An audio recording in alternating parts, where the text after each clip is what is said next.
دا خلک چې د خدای پر ښودل شوې لاره باندې له تلو نه انکار کړی دی، د دوی حالت کټ مټ داسې دی لکه چې شپانه څارویو ته آواز کوي او هغوی د بلنې او شړنې له غږ نه پرته نور څه نه اوري.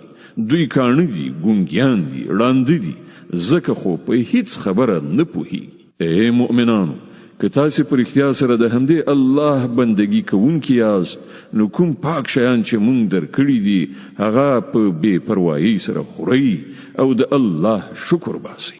د الله له لوري که پر تاسې څه بندیز لګول شوی دی، نو هغه دا دی چې د خپله مړه شوي یعنې مرداره غوښه د وینې او د خوږ د غوښې له خوړلو نه ډډه وکړئ او داسې کوم شی مه خورئ چې پر هغه باندې له الله نه پرته د بل چا نوم اخیستل شوی وي. هو، که څوک د اړتیا په حالت کې وي او له دغو شیانو نه څه شی بې له دې چې د قانون ماتولو اراده ولري یا له حده تیری وکړي وخوري، نو پر هغه باندې څه وبال نشته. الله بخونکی او رحم کوونکی دی. حقیقت دا ده څوک چې هغه حکمونه پټوي چې الله په خپل کتاب کې نازل کړي دي او په لږ غوندې دنیوي ګټو یې له لاسه ورکوي، هغوی په اصل کې خپلې ګیډې له اوره ډکوي. د قیامت په ورځ به الله جل علا شانه هیڅکله له دوی سره خبرې ونه کړي او نه به یې تزکیه کړي او د هغو لپاره دردونکی عذاب ده. هغه خلک دي چې د سمې لارې په بدل کې ګمراهي واخیستله او د بخښنې په بدل کې عذاب واخیست. څومره حیرانتیا ده د دوی حوصلې ته چې د عذاب زغملو ته تیار دي. دا ټول کارونه ځکه وشول چې الله خو له حق سره سر تر پایه برابر کتاب نازل کړی، مګر کوم خلکو چې په کتاب کې اختلافونه منځته راوړل، هغوی په خپلو لانجو کې له حق نه ډیر لرې لاړل.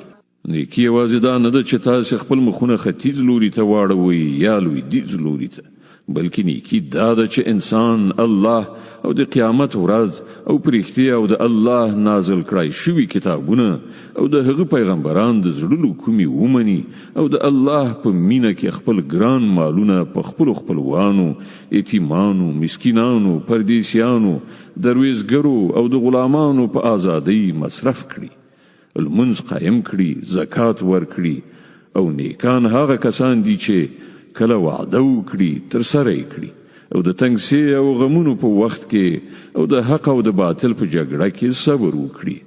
همدا ریښتینی او همدا پرهیزګار خلک دي.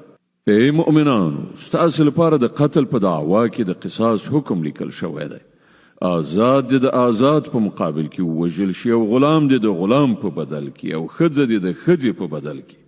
هو، کله کوم قاتل سره د هغه دینی ورور یو څه نرمۍ کولو ته تیار وي، نو په ښه وجه دې د وژنې د بدل په باب اقدام وشي او پر قاتل باندې لازمه ده چې په صداقت سره خونه یې ورکړي. دا ستاسې د رب لخوا اسانتیا او رحمت دی. کله دې نه وروسته څوک تجاوز وکړي، د هغه لپاره دردونکی عذاب دی. هوښیاران، ستاسې لپاره په قصاص کې ژوند دی، په کار ده چې له دې قانون نه سر ونه غړوئ. پر تاسې باندې فرض کړای شوې ده چې کله له تاسې نه د کوم یو د مرګ وخت رانږدې شي او هغه له ځانه وروسته مال پرېږدي، نو مور، پلار او خپلو خپلوانو ته دې په مناسبه توګه وصیت وکړي. دا حق دی پر پرهیزګارانو.